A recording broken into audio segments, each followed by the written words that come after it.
Good morning. Welcome to Special Edition. My name's Donnie Glover, and I work for Willie Flowers from Park Heights. And he promised me if I shouted out his name, he would send me all kinds of residual checks. No, I'm just joking. Good morning, gentlemen. Good morning. Morning. Good morning, Martin, Charles Robinson, Willie Flowers, Will Hanna, Kenny Brown. We see you in the background trying to come in. You got to open your camera up. Okay, Charles, I know your time is limited. Today is the opening of the 444th session of the Maryland General Assembly. And let me just say, may God bless our legislators and all of the people in Annapolis. Bless the state of Maryland. Amen. Amen. Amen. So, Charles, what can we expect this year? I think, well, first of all, a lot of people will be marking this session as the last session that Governor Larry Hogan will be presiding over the House of Delegates and the Senate. And I think, as we look back on what he has done, there are some positives, there are some negatives, and there's some I would call missed opportunities. You know, um, he continues and remains one of the most popular governors, not only in Maryland, but across the United States. But with that said, there are a number of issues, and Willie can talk to a couple of these. One, I'm working on a piece right now on the legislative maps in the state of Maryland. We just had a special session where we did the congressional maps. Those maps are now in legal limbo, if you will, because the question of whether or not those maps are valid or not are going to be adjudicated at two levels: one at the state level, and as well as at the U.S. District Court level. So this the beginning part of this session will deal with legislative districts. I know that in Baltimore County, and Donnie, you and I have talked about this before, there was a question of whether or not there could be a second majority district within Baltimore County. That is going to be a very contentious issue that's going to be debated. Understand they have 45 days. The governor's already put forth a plan, and the legislature is revising it even as we speak. There will be a hearing today at 4 o'clock on this. In addition to that, there are a couple of districts you might want to keep an eye out for. Down in Bowie, they are combining some districts down in Bowie where they're going to eliminate at least one member of the delegation. The same is true in Baltimore City, where they're combining some districts, and they're going to eliminate at least one member of the House in that district. Last but not least, down in St. Mary's County, there are some contentious issues around the same idea. What is happening is population shifts have made the maps that need to be redrawn. Another big issue that I think will raise a lot of eyebrows is this whole idea of allowing marijuana or cannabis to be used uh, um, by everybody, no longer just a medical usage. Understand this: states that have already legalized cannabis have seen an enormous windfall in profits to state coffers. The bigger issue is, will African Americans be a part of that conversation? You're talking about from an ownership standpoint.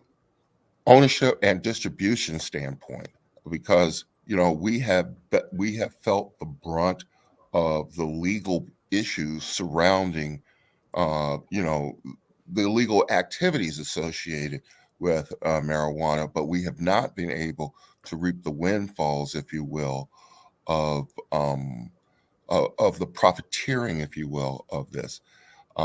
Last but not least, a couple of issues that I think you just want to keep on your radar screen.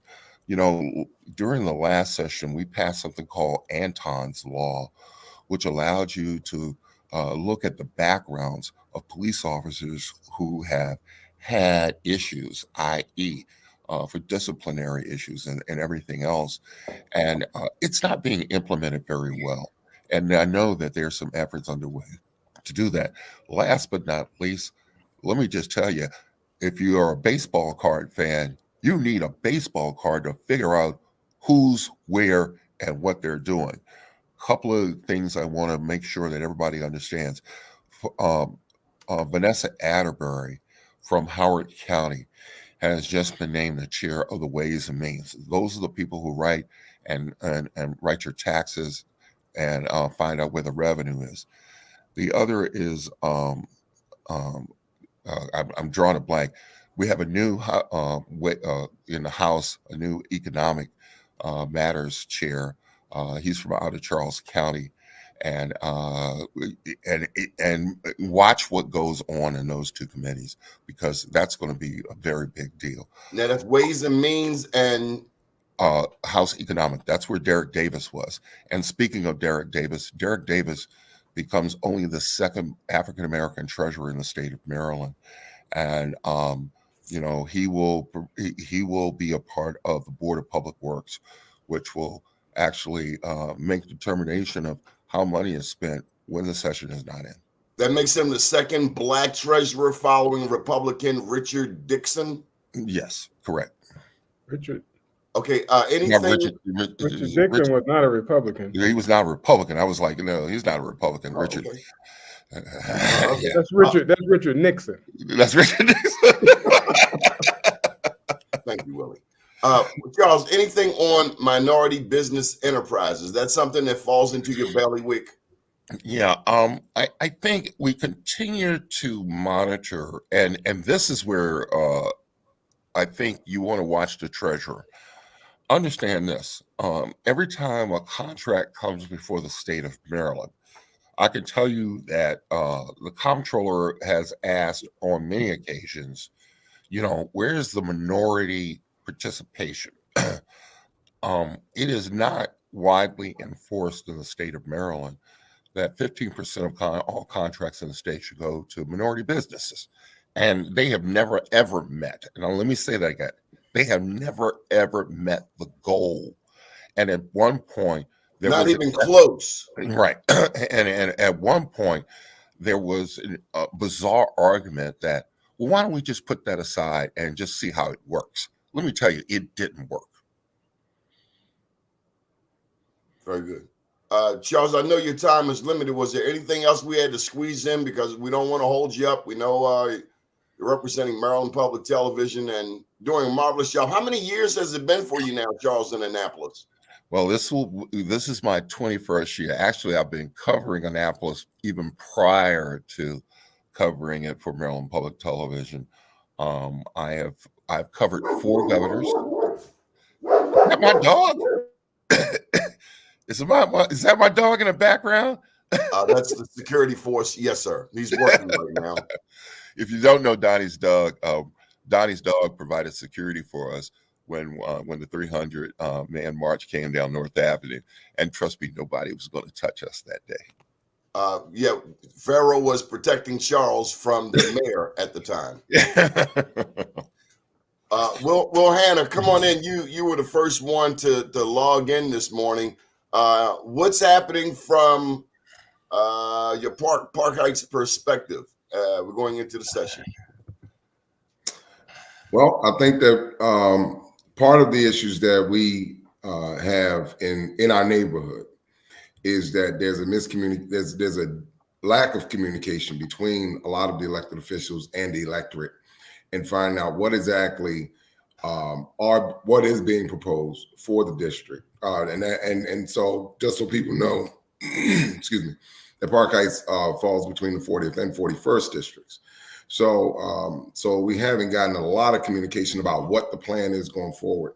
But I think that most of our elected officials, whether it's Senator Carter and Senator Hayes, have done a pretty decent job of communicating some of that. But I think it's the full delegation from the delegates, even all the way down to our councilmatic members. So I think it's communicating on the ground exactly what the intentions are, what the priorities are, how are we going to get there, and otherwise not hearing the same old things that we've heard year after year and session after session. Willie Flowers, you're also in Park Heights. I got to ask, I got to put it on the table. Whatever happened to the racetrack impact funds? What is the future of Pimlico? And will Black people be in Park Heights in the future?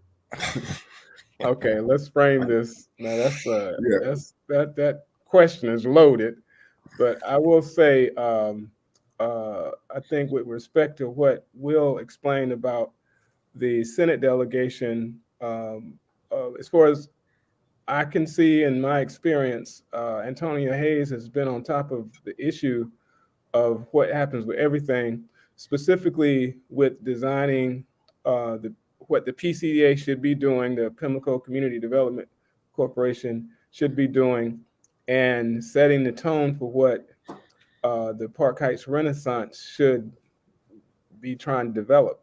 Now, I can say, and I'm sure Will agrees, that this whole thing about developing anything has been a long time coming in Park Heights, but the challenges of Park Heights didn't happen overnight, and the restoration won't happen overnight. So, Willie, that's a crock of crap. We've been talking about Park Heights and these funds for the past 25 years. If not now, when?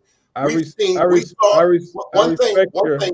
saw Port Covington evolve, and within minutes, it's a whole city down there. What happened to Park Heights' money? But Mr. Glover, the Port Covington money was private sector money. The Park Heights PCDA is funded by, you said racetrack. I mean, did you say racetrack impact funds? So it's been two pools of money. That was the initial money, which is not a lot of money when you're talking about restoration or revitalization of a community. And then the other pot of money was from slots proceeds. That's all the expectation of people going to be gambling and I guess going to the racetrack. What you're talking about with Port Covington is one man's multi-billion-dollar investment where he's going to get triple that in return. So I don't think you can compare the two. Can I just add one little thing right quick? First and foremost, I want everybody to watch out, because if you haven't noticed, Laurel Racetrack is not racing horses right now. Their surface is having all kinds of issues. In fact, yesterday during the Maryland Jockey Club, it is being proposed that horses start rerunning at Pimlico, because horses are breaking legs at Laurel, and they're keeping their fingers crossed that maybe there will be there will be racing at Pimlico come maybe even this Sunday, because they can't train at Laurel. And you understand this, the Stronach Group, which is part of this pool of money that you guys are talking about, has been loath to put any money at Pimlico. I know Michael Johnson is on this call with me. And Michael, you know that, the disinvestment in Pimlico has been heartbreaking. Yeah. Now, Mike, you were in Park Heights before Will Hanna and Willie Flowers were born. Now, are you funny man, Donnie? Funny man. Go ahead. What I mean is, are you I know. And still there, and I'm still here. I mean, I'm on a 7200 block. I haven't left. Are you buying any excuses as it relates to Pimlico and what's necessary for the community? Oh, no, not at all. I mean, we've had 5, and Will can back me up, but we've had 5 proposals. Now, when the Northwest Baltimore Corporation was involved, the Northwest Baltimore Corporation was the first full integrated community development organization. CHI at that time was just an offshoot little group that was working, maybe helping out some of the Orthodox Jewish community as they were arriving into the Park Heights area. What was done strategically was they dismantled the Park Heights Development Corporation, gave CHI the housing part of the Park Heights. And so all of the money that do come in for the development, like the 2 properties that are being built. Right now, we are getting ready to have a ribbon cut, and Willie knows this as well as Will and Charles and as well as Mark. They're getting ready to have a ribbon cutting for apartment building on Cold Spring and Park Heights. Mm-hmm. Then they got 2 more properties up near Willie's farm on Woodland Avenue, and on where they're going to build 2 more groups of apartments. Now, you've taken all of this generational wealth out of the community, and then you've given them to 3 developers who now are going to receive the worth of what generational wealth should be. I mean, you know, George, hey, Mike, George, Mitchell and I, you know, we always didn't see eye to eye on things. But one thing that I knew about George, because I knew George's mama, was the mere fact that he was committed to trying to make sure that things would get better. So as for Park Heights, yeah, we've had plan after plan after plan. Jack Young had put me on the Park Heights Renaissance board. Of course, I wasn't renewed when the new mayor came in. That's cool, because I fought the idea that if you build apartments in an area that is low income, it is still projects. A pig is still a pig if you put lipstick on it. So now you're building 3 apartment buildings. 2 of them are family housing. I'll finish with this. 2 are family housing apartment buildings that's going to have almost 300 units collectively, and 1 is senior building. Who do you think are going to move in these places if you have an area that the income is low? And who is going to reward it is going to be Kai, Danny Henson, and it escapes me who's the other group. Charles, you want to make something before you leave? Just real quick. First of all, let's make sure that everybody keeps their eye on what's going on in Annapolis. Yes. You know, and make sure that many of the bills that are going to come before that you will be able to testify virtually. Make sure you monitor those things because it's going to be very important, especially as the session moves forward, that they hear your voice in Annapolis. Charles, I just want to share this with you. A lot of times I hear those legislators put the onus on the people to come to Annapolis to get involved. Let me also say to our legislators, make sure you contact your constituents. Make sure you're informing the general public about what's happening. Don't cry about it. Be a solution. All right. Gentlemen, thank you very much for everything. Thank you, Charles. Appreciate you, Charles. Welcome. What? Let's give Martin a chance to chime in. Good morning. Yeah, sorry, Martin. Oh, no. I appreciate learning so much about Baltimore. And I think one of the things that Charles was talking about was the Cannabis Bill. So for me, I'm very much looking forward to the referendum, but also the bill on what the framework looks like. I know we talked a lot about the equity and inclusion piece, making sure that Black people this time around have a fair chance, in the legal market, because we know that the MMCC dropped the ball the first time around, and for me, I think one of the biggest things around equity and inclusion would be home cultivation. So basically, everyone doesn't have $1 million to start a dispensary in the capital. So making sure we allow home cultivation and find a good number on the amount of cottage businesses that we would allow, is going to be pretty huge. Because I think that was the stopping point last year, was the Senate and the House agreeing on how many cottage businesses they would allow. Martin, what is MMC? You threw an acronym in there. Maryland Marijuana Cannabis Commission. So, it's a few people that decide, who gets the licenses. And one of the things, if I can, I'm not stepping on your words, Martin. One of the things we want to be clear is, if you look at Illinois has the best bill in America. It not only includes, and I know some people that worked on that bill. It not only includes, as Martin was saying, who gets it, but it also thinks about the fact of who has been victimized mostly by the criminal justice system because of cannabis or because of pot. Is that happening here in Maryland? Well, I think Mark, That's he a can part of the correct me on advocacy. this. I think that what they're looking at right now is they just want to get the approval, and then they want to work on the bill. Does that sound close enough, Yeah, Mark? Help me out. that is what they're trying to do. But I want to make sure that at the center of it, before they pass the referendum, that equity and inclusion is at the forefront of the conversation. At least that's my concern. Oh, Well, mine too. I'm with you. It should be. Get your money up front. Let me follow up with two tangibles, and that is what he mentioned about home cultivation, and it's a significant opportunity for all these rivers to merge. And what I mean by that is there's a I don't want to say urban concern. There's a concern about what has been the case that African Americans have been victimized, but there's also a concern in rural areas where these families have this property and they can grow cannabis if they want to. So I think there's a significant opportunity to bring all that together, and also to allow people to grow what they want to do.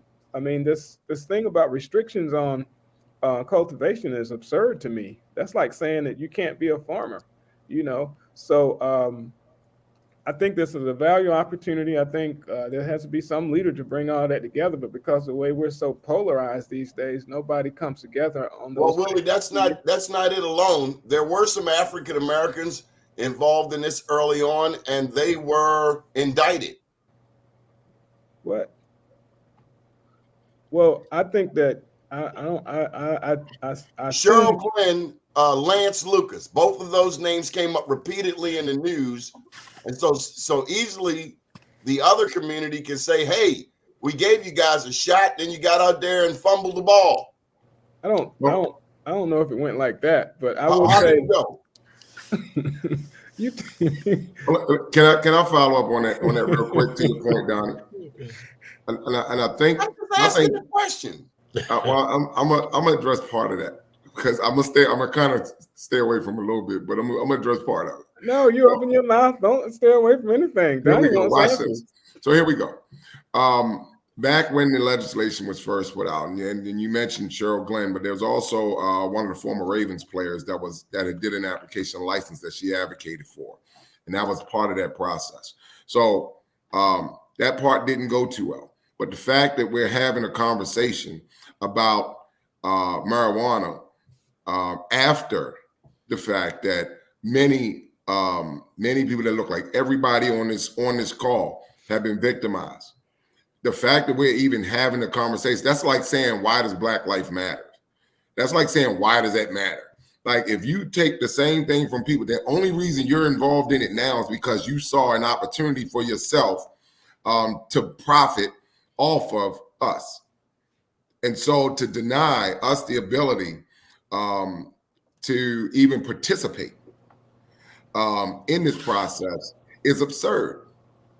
It's absurd. So with this being a gubernatorial election year, is that something we're putting before the candidate that we as a community support, Martin?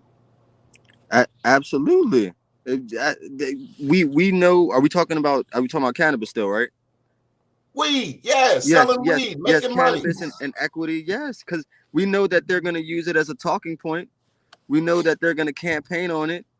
We know that whether or not that they were for cannabis legalization, responsible adult use 4 years ago, they're going to be for it this year because it's going to be on the ballot. So yeah, we got to ask for what we want. Heather Missouri made more noise about it than anyone. You said, who is it? Heather Missouri. Oh. Yeah. She made a whole campaign about it, and I thought she kind of loosened it up to help a lot of some of our Black elected officials feel more comfortable. Why aren't we comfortable talking about selling weed? Well, I guess the pieces of it, the justice piece is important. The fact that they don't care, Willie.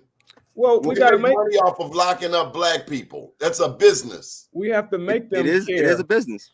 We have to remind them, but it's very important to bifurcate these pieces of this conversation about cannabis, and again, give everybody their role in it where it benefits them. And for the Black African community, we have been devastated by the removal assassination, as far as I'm concerned, of Black men in our community. This conversation that we're having about Park Heights or any community in Baltimore City is a conversation about the lack of support of Black men. I mean, all of us grew up, and if you got into a fight, if somebody saw the big brother coming down the street, it wasn't no fight that day. And the communities don't have that type of support. I don't know where you from. The big brother get beat up in Baltimore too. Tell them, Will. Well, my point is, if there are men in the room, the communities are protected. And with and you can name names if you want to, Donnie Glover, Will Hanna, y'all were born here. Since 1999, there has been an assault on Black men in Baltimore City, a complete removal of Black men on petty crimes. And one of those petty crimes was cannabis, or we call it marijuana or weed in the community. And so until we rectify that, the devastation is going to continue, whether you revitalize communities like Park Heights or not. Who is going to be in those communities? I just want you to remember, we've been trying to get reparations since 1865. Okay, I want to shift gears a bit to the governor's top item, at least according to Willie's favorite television news station, Fox 45. The governor is concerned about the violence in Baltimore. Belvedere and Park Heights, they will still bust a cap in you. It happened last night. 2 blocks away from the Northwest Police Station. 2 blocks. That happened last night. 17-year-old boy killed. So I guess the tone set by the governor that's consistent with 1999 when Martin O'Malley was elected mayor, and when he became governor, he did the same thing. The tone is that crime is the problem, and the people are the problem. The problem isn't crime and the people. The problem is the broken systems that exist in Baltimore City, caused by the same people who are using crime, an investment in crime, to cure social determinants that are completely broken in all these communities. So I think the governor is quite frankly off base. There should be attention to what's happening, but there should be more investment in the communities, particularly when you have a surplus from this pandemic funding that has been held up. And then we have the expectation of this infrastructure investment that's coming down the pipe. We should all be working together to focus on the broken social determinants and not trying to lock people up and empower the police. The police are limited in all this. If the police had solutions to crime, it would have been resolved a long time ago. They are not the solution to crime. They're the solution to locking people up, and that's about it. Will Hanna, the old lady is just trying to go to the Avenue Market to get a couple of groceries. She has to walk past young Black men selling heroin, cocaine, crack cocaine in front of police, in front of the Avenue Market, open air drug market in the year 2022. Well, this is the problem. It is hard for elected officials to stop something that they don't understand, right? If you don't understand the origins of crime, you cannot put forth. It's not a political solution, and it's not a people have this misnomer that police stop crime. Police don't stop crime. Police are law enforcement. They're not crime prevention. And people have to understand that there's a distinction between the two. They don't prevent crime. They only act when there's a crime committed. So what we have to do is we have to make sure that the social issues that we have, the social determinants that Willie just mentioned, that those things, that we have to control those things. And it starts with the men in our neighborhoods. And if we're not providing opportunities for them, if we're not saying that these are the things that are going to make our community better, it is far from a police issue, more than not any less than it is an economic issue. And so when we begin to deal with the economics of our community and say, you know what, the reason that these young men are out on the street is because there are no other opportunities for them, and we have to make sure that if no one else is going to train them. I'm a little troubled by that, Will. They are hiring all over the place. Hiring who? I don't just. They hire downtown. It's not about whether they're hiring; it's who they're hiring, what they're hiring for, and whether our people are qualified and trained for those jobs that they're hiring. How qualified you got to be to put some Chipotle in a bag? Right. I agree. I agree. The reality is that excuses. Everybody's hiring right Johnny, I'm gonna say this. Here's the reality. The reality is a lot of our young men aren't going to apply for those jobs. The reality Okay, is then they're going to jail. they're not going to do it. I'm just telling you, they're not. Then they're going to jail. You have to there have are a alternatives viable for job. them to not go to jail. There are alternatives for them to get different types of job training. There are opportunities right in our own neighborhoods that we have right now. When we look at thousands of vacant houses in our neighborhoods, those are the opportunities that our young men have right in front of them, and they walk past them each and every day. Right. Will Hanna, why aren't you in prison? Why am I not in prison? Yeah. Because I took different opportunities. I took a different path, but I came back to help those very same young men. I don't have to be here now. Where did you grow up? Because I want to help those very same young men. You grew up in Murphy Homes? I grew up in Murphy Homes, to Lexington Terrace, to Park Heights. And you had no excuses coming. You gave your mom no excuses. My mom wouldn't take him.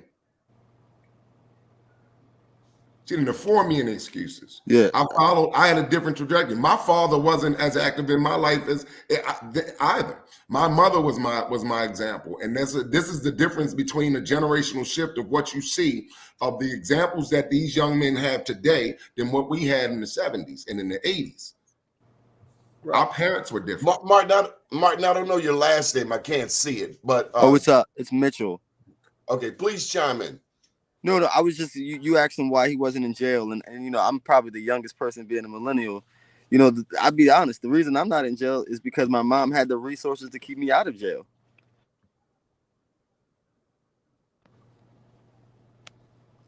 Michael Johnson, let me pose this to you since we're on this roll. I'm why sorry. aren't you in prison? Yes. Can you hear me, Donnie? Michael Johnson, can you hear me? Yeah, I can now. Why aren't you in prison?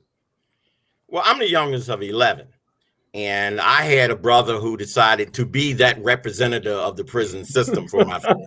I had that one too. So when you have that representation, it's quite clear. I mean, I remember going to Hagerstown to visit my brother and watch them cut a watermelon up or search my mama. I've watched people, you know, I think that the difference is, and I don't have a lot of time, but I think that the difference is this. You know, back when I grew up, there were neighborhoods, there were communities, there were pastors at churches who lived within your communities, who also opened up the doors. St. Ambrose on Park Heights was open all night. I mean, the churches had the involvement, and institutions were different. Now what you have is all of the institutions have left out. All of the people that manage these institutions drive into your community, but leave your community at night. So the reason that I'm not in jail is because my brother Billy did all the time for all 11 of my brothers and sisters. And he did enough time until he came home and then died. So it was the difference between good and evil. Now, let me tell you now, I was off the chain now. I've been in front of a lot of judges too. But at the end of the day, you just have to be able to make up your mind at the end of the day, is this something you want to do? And that was nothing that I want to do. I didn't have a drug habit. I understood the institution of education. We're not looking at the same educational systems that we're looking at then. I can remember, and I'll make this quick because I got to leave in a sec, but I'll make this quick. I remember my graduating class. In my graduating class, at least 80 to 85% of my graduating class went to college. We're also looking at a generation that had parenting in more solid doses than we do today. I just want to, Well, we also didn't, and Donnie, we have to be honest now, because we can't always put on the family. We have to look at the fact that the introduction of crack cocaine into our community has wiped out a generation and a half of people. When I was growing up, the heroin was just coming in because the Vietnam veterans was coming home. And a lot of drugs was being moved through the Vietnam veterans that had been drafted out of the Park Heights community. And then there was that lull period. And then crack cocaine came. And that was devastating. And now you have the pills. And the pills is doing the job that crack cocaine didn't finish doing. So I think that it's like Willie always says. Willie and I talk about this a lot of time. It's not about the people. It's about the institution who are responsible for the people who aren't doing their job.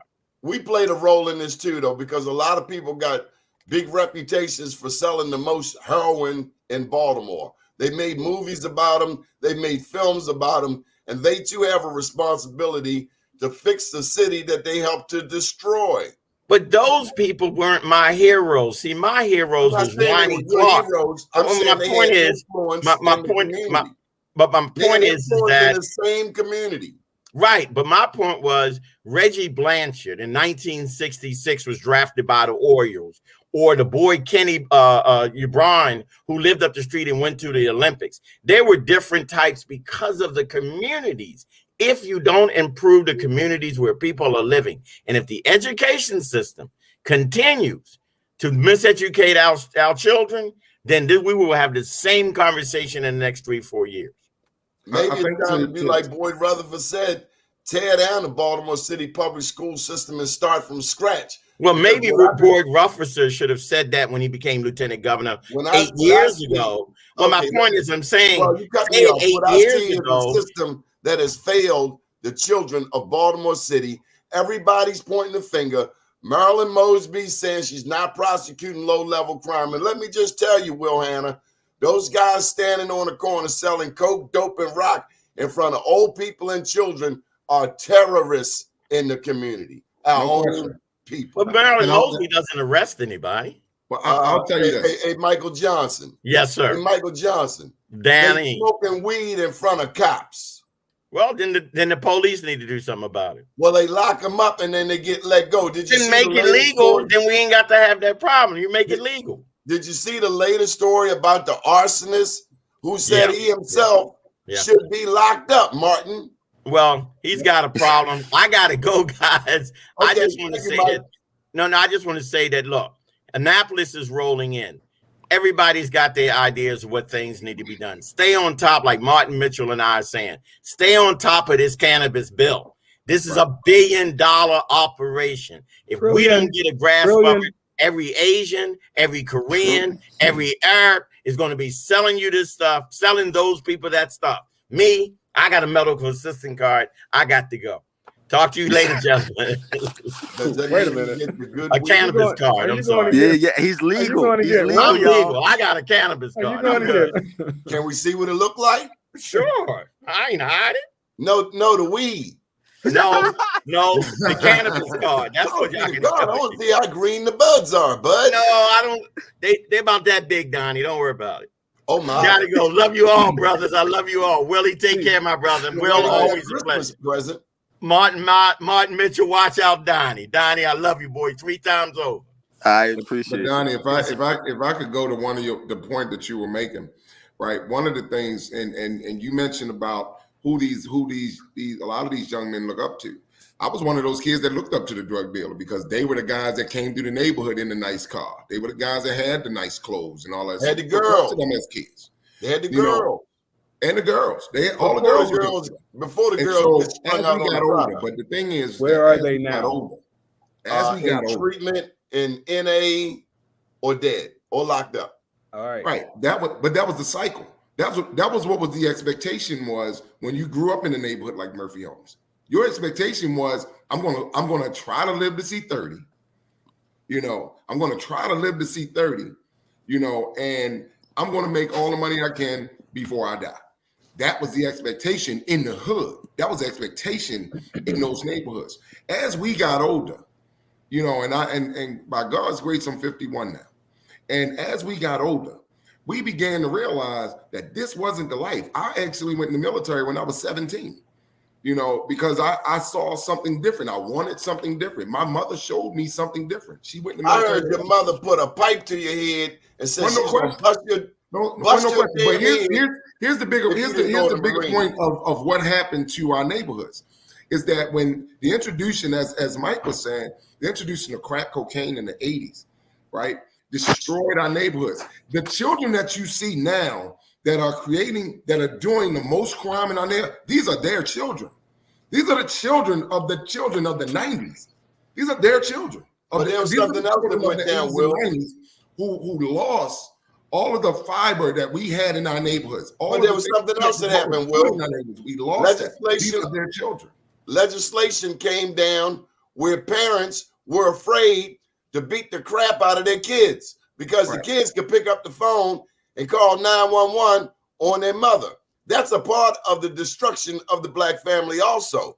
I think you also have to look at the department. You have to look at social services, how that played a role in in destroying some of our families and getting mostly black men out of the households of the families where they couldn't apply for assistance unless they reported the man down for child support, and then you had these guys forced out of the homes and all of that. This has happened in the 80s and 90s, and so that began to destroy that piece of it. Now, not to excuse the point that black men shouldn't take care of their kids or take care of their families, but it forced them out and began to let the women in the families begin to think they were self-sufficient, but they really were dependent on government.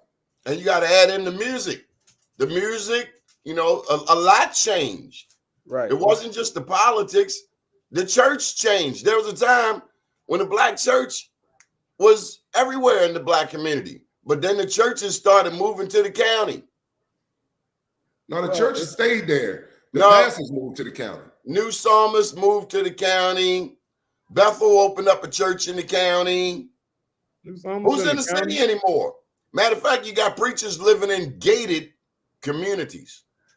New Psalmist is in the city. Hey, bro, they used to be down on Franklin Street long before they were downtown. You could walk there. You ain't walking up Seton Business Park. Well, I mean, they needed space, but I do think that Jesus would be down here in the hood, man. Jesus is in the hood. Jesus is in you, young man. So I think we need to be careful about attacks because people are doing the best they can with what they got, particularly our institutions. And the church is one of those institutions. I don't think they've gone anywhere. They just don't have the membership that they traditionally have for the same reasons we're talking about. Yeah, exactly. So that's important to address. Exactly. And when you look at a community like Park Heights, and we have 82 faith-based and faith-based organizations, churches in Park Heights, and you're right, it's the membership. Where are they going to get members from in the community that in those neighborhoods where that's no longer the focal point?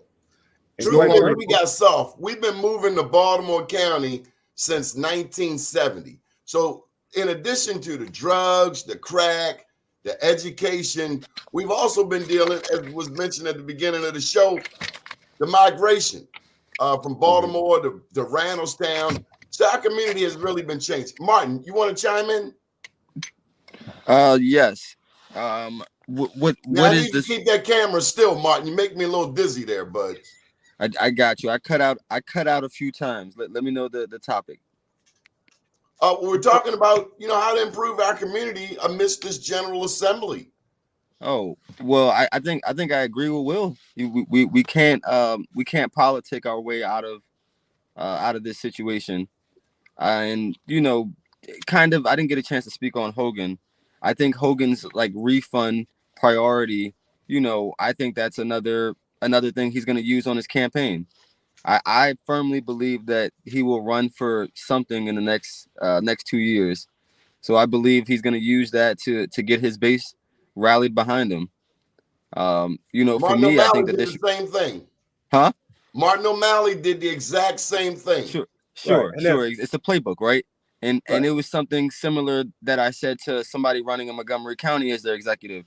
I said, you're the progressive candidate, but the first issue you talked about was reducing crime. And then his response was nobody wants crime. And I said, well, not saying that we nobody does want crime, but for you to reduce this crime, what methods are you going to use, or what tactics are you going to employ? So who do you suggest for governor, Martin? We've got just a few months, and we'll be choosing the next governor. Who do you like for governor? That's a I'm still a free agent. No. Nobody. Let me help you out. Art of War by Sun Tzu. The governor's already been chosen. Now we can dilly-dally, we can hope, we can wish, but that race is over. I mean, I would say Francho is the front runner, but I have a good relationship with him. So if he does win, that's good. That's great. Well, here's a thing. I don't think that the personality is what I think you're getting caught up in. What the state needs. Nobody's getting caught up in the personality. Well, Willie, I want you to look at what role we play, because a lot of times we play like we're victims. Let me say this. I'm not one of those people. And I think you should know that by now. But what I'm saying is what the state needs is someone who's going to do this stuff that we're talking about. I mean, Baltimore City is not the only challenge in this state. So who do you like for governor? That's my point. You're getting on the personality. I can tell you what I want in a governor so that decisions can be made. We're about to choose a governor in June 22nd. Who should we be looking at as a community? We should be looking at someone who's going to look at this technology infrastructure that does not exist now and build on that. They say Laura Newman is the new hope, that she might take Montgomery County. That's what they're saying. She might take it if she's saying the right. Who do you like? Was that a question to me? Yeah, who do you like for governor? I haven't seen anything, any of the candidates. And this is why I'm gonna say this, and I'm gonna tell you why. I haven't seen anything in any of the candidates that have said these are the things that we're going to fix in our neighborhoods. These are the things that's going to be important about. I haven't seen anyone say clearly these are the things we're going to fix in Baltimore. These are the things we're going to fix amongst the state. Nobody has rolled out. No one has had a message that has resonated to me or the people that look like me or the people that support in our neighborhoods. And my point to you, and Donnie, because I haven't heard it yet. My point to you is, if somebody had, their momentum would be there. Particularly on this Democratic side, they've had enough time to present something, and nobody's got a message. Nobody's rolled out anything at the grassroots level substantial that I can see, and it's almost like, and they ain't created a street fight to win the election. So until they do that, anybody would be nuts to run out saying that this person is doing it. They have to show and approve. And I know there are some candidates that people will name, and I know some people just might just name the candidate. But the thing is that candidates will say one thing. The thing is, I haven't seen a lot of these people that are running for office. I haven't seen their work in my neighborhood. I haven't seen them do anything in the history of as long as they've been popular, right? I haven't seen the fruit of their work. So if you haven't shown me what you're going to do before you get in office, that means it might be a clear indication. We said the same thing about the citywide elections last year, about certain people that said that they were going to do certain things, but they had never done it before. So why would they expect them to do it if you don't have a blueprint of how you work? Well, we know your resume, when you get a job, your resume is based on your past performance. Will we know what job when you get a resume is based on your past performance. If you haven't had any past performance in my neighborhood, how can I support what you're going to do in the future if you've never done it? This is what I see on television. Will Hanna, we know what works. We've looked at the numbers. We know how to reduce violent crime. We know how to make our schools safer. We know how to bring people together. Why haven't they done it? That's my question. Well, this is the thing. And as someone that's run for office before, and I'm telling you now that if people haven't done the work, they're not going to do the work. If they haven't done the work, they're not going to do the work. Listen to you haven't done the work because you didn't know how to do the work. Are you running? Will Hanna Absolutely not. Will Hanna is campaigning. Why do you think he wore that tie today? I'll say this in full disclosure. Will Hanna is not running for any office right now. That's what they all say. Last night we got a hint that maybe Herman Taylor will be running. We have so many issues we haven't talked about: minority business, enterprise, weaponry, guns. The laws around owning guns and carrying guns and permits and insurance. Why is it still expensive to drive in Baltimore City, even though you got more damn cameras than CCTV in the penitentiary? It's ridiculous. It's ridiculous. I can drive anywhere in Howard County and, quite frankly, Baltimore County, and I don't see any of those cameras. But the time it's a fundraiser. Clearly it is, and it's despicable to do people like that.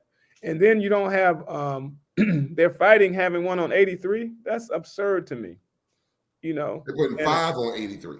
And I was on one of the snow days last And who the week. hell are these bike lane people, Willie? I ain't seen one damn bike. That's it's not enough bikes, but I do see people using the bike lane. Ain't nobody going to pick up their kids on no damn bike. Well, here's the other part of that. Now, I'm glad you brought that up, Donnie, because when you put bike lanes in certain neighborhoods, right? Because if those neighborhoods aren't riding bikes now, you think the bike lane is going to make them ride a bike? It's not going to happen. Those people didn't. In some of the neighborhoods, they didn't even ask for the bike lanes; they were just put there. And what you did is, in some of the neighborhoods where you put the bike lanes, you made traffic more congested by moving them to a one lane or a single lane street. ACLU, the ACLU. Well, let me just say that with respect to that, because that was a policy move. Who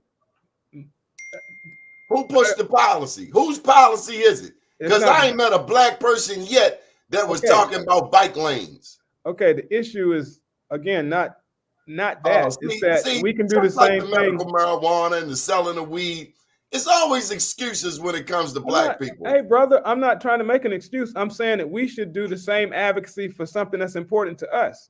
And let me give you an example of what I'm talking about. And I've pitched this to a lot of these elected officials, but because they're afraid of taxes, they don't do it. We have a significant problem right now with whatever you call it, technology, STEAM education, and creating a pipeline for young people to be the coders, to be the innovators, to be anything as it pertains to getting paid for technology. And the problem is that they don't get introduced to it early enough. The problem with that is the schools are not prepared to teach them wholesale.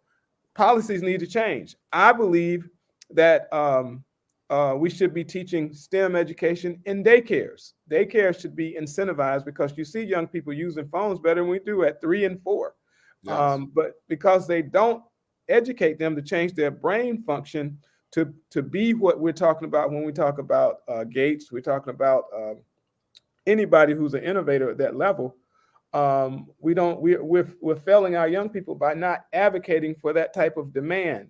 And that's what we should be. That's one thing that we can do. And how can we fund that? We can fund that by expanding liquor sales to grocery stores. What does that do in areas that you call food desert? It incentivizes major grocers to go into those communities because they'll make their margin. They don't come here because they're racist. It's not that we don't spend food. We're sick of all of the excuses.